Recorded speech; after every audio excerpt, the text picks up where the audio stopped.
Welcome to the Emotional Eating Unwrapped podcast. I'm your host, Alana Kessler, an emotional eating and weight loss coach for women looking to fall in love with eating, create healthy attachments with food, and lose weight sustainably.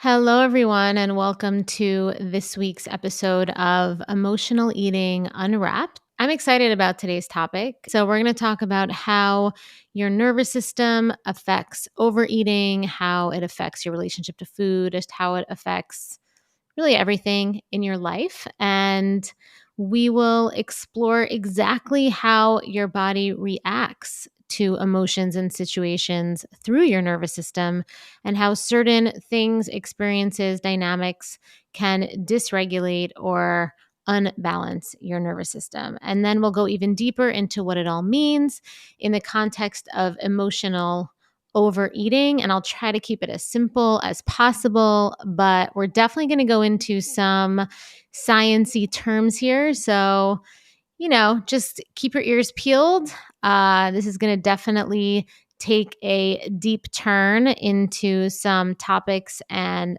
terms that maybe you haven't heard of before, but I'm one of those people that loves understanding the nitty-gritty about certain things. And so I hope that you're as excited about this topic today as I am. So, regulating your nervous system is literally probably the most important foundational anchor that healing my own relationship to food had, and is probably one of the biggest anchors that I instill and install with my own clients when I'm supporting them in healing their relationship with food as well. So, to understand why having a balanced nervous system is so important, we need to understand how the nervous system works in our body. And when we think about the nervous system, we have to understand that the nervous system is really, it's the switchboard. It's the Oz behind the curtain. It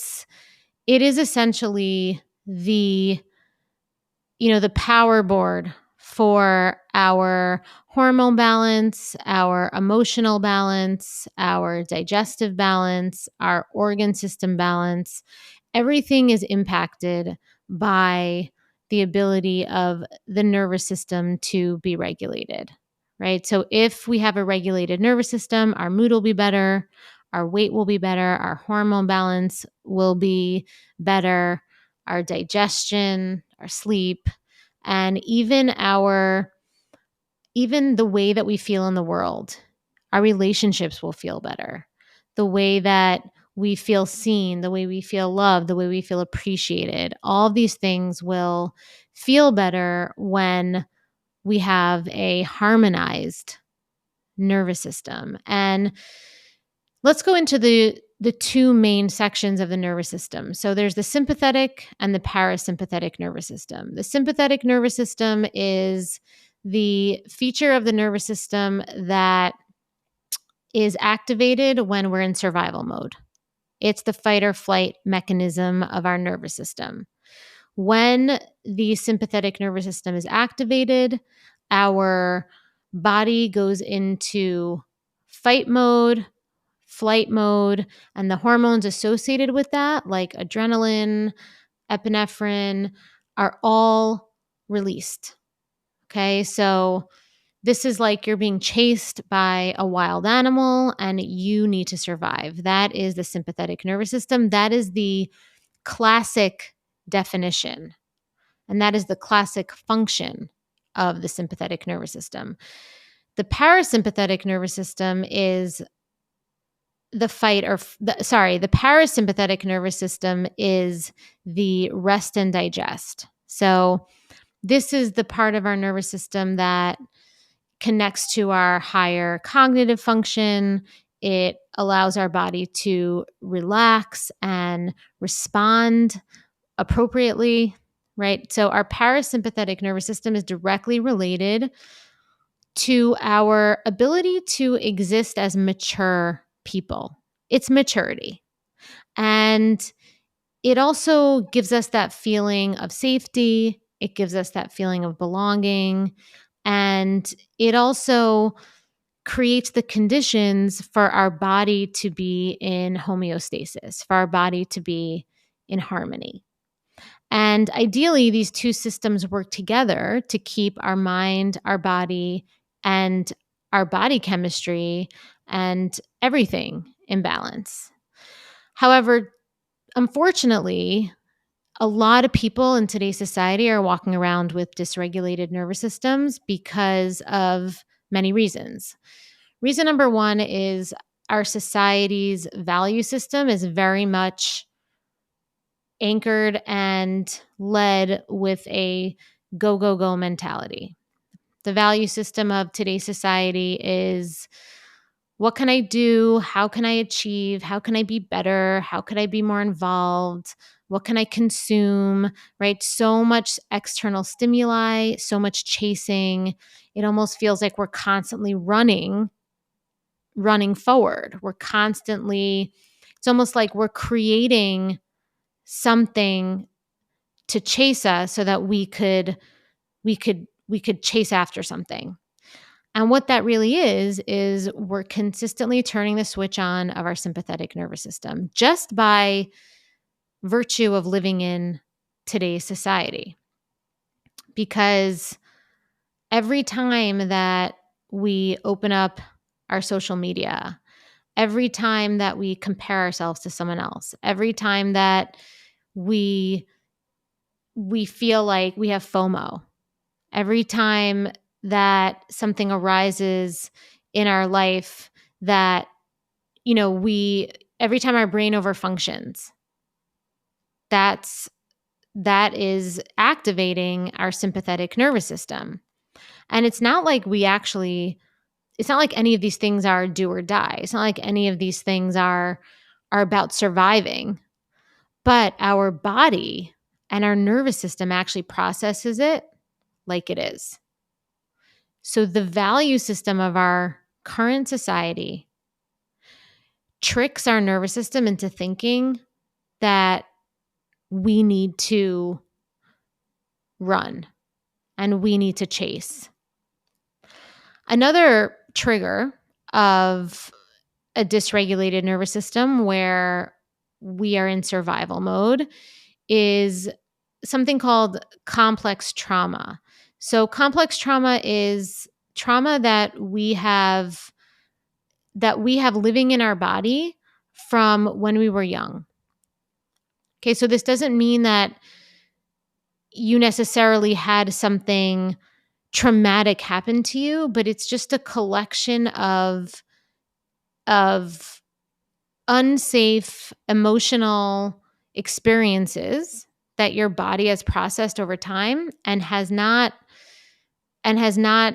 healed, and basically has just created scar tissue around. And that scar tissue is now in the form of a dysregulated nervous system. Okay, another trigger could be actual traumatic experience happened to you, like a car accident or, something else.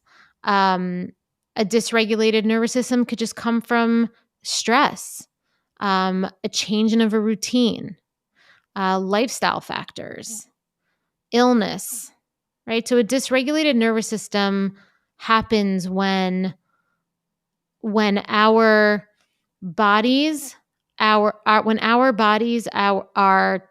pulled out of that parasympathetic rest and digest, and it's not by choice. Okay, it's a spontaneous occurrence. Okay, and what's important to recognize is that healing a dysregulated nervous system isn't necessarily that you never get dysregulated. It just means that you notice that you're dysregulated, you have the tools to regulate yourself, and you more quickly and efficiently can get yourself back into rest and digest faster. But it's not about never being dysregulated. That's likely never going to happen as long as we are living our lives. And so recognizing that concept is that we're not trying to never be dysregulated. That's not the goal. We're not trying to never be dysregulated. We're trying to find a way to regulate and feel confident that we can regulate ourselves efficiently. And when we talk about how having a dysregulated nervous system leads to different uncomfortable emotions, the uncomfortable emotions that you'll most likely feel are anxiety, irritability, edginess, depression, brain fog, dissociation, body dissociation. And it's really important that we start to make that connection between those emotions and sensations and feelings, and recognizing that, wow, my nervous system is probably dysregulated, and then being willing to zoom out, disentangle from the immediacy of what your fight or flight mechanism is going to want you to do, which likely is find a coping mechanism to deal with this anxiety, irritability, and edginess. And that's how emotional eating plays a part here, is that emotional eating often is that coping mechanism, especially if you're listening to this podcast, that you do go to when you feel dysregulated. So it's important that we, instead of getting caught up in the coping mechanism and then how we feel about ourselves afterwards, we can interrupt ourselves earlier. So right when we feel anxious or irritable, we can recognize and say, wow, my nervous system is probably dysregulated. What trigger in my life is happening around me right now that might be causing that? So you start to zoom out. And that is a training for your nervous system. The second that you zoom out, you're putting yourself into rest and digest. The second you pause, you're putting yourself into rest and digest. And for me, that is something that happens on a weekly occurrence for me, right? And it's definitely more micro than it used to be, but now when I get dysregulated, now when I start to get anxious and I start to notice myself reaching for snacks, going back to that old kind of voice in my head about going to food comes in, I immediately know that I'm dysregulated. I don't often know why I'm dysregulated, but that's the work, right? The work is that I can interrupt my behavior. I can interrupt myself between the negative feelings of anxiety and the behavior of going to turn to food to eat.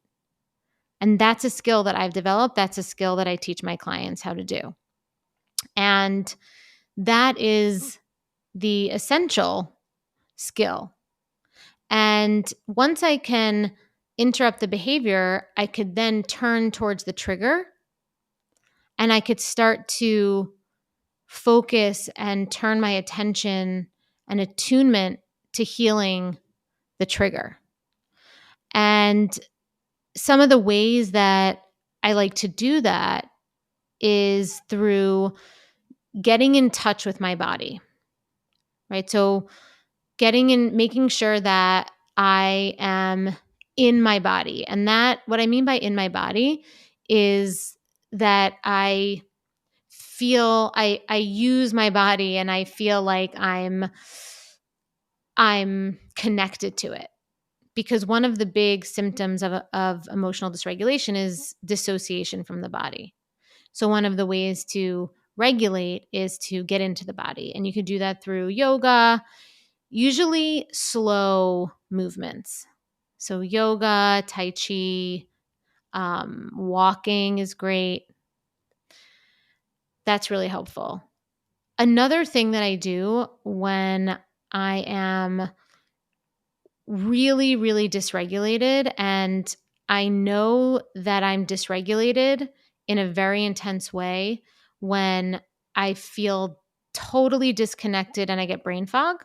I don't know about you, but this is for me.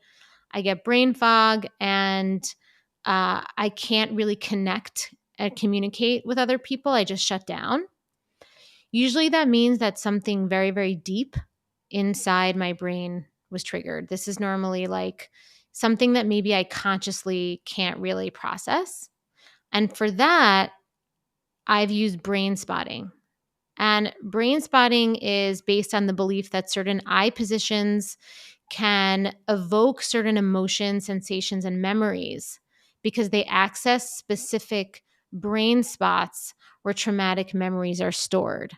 So, brain spotting is amazing because it helps to dissolve some of these scar tissue that live in our body.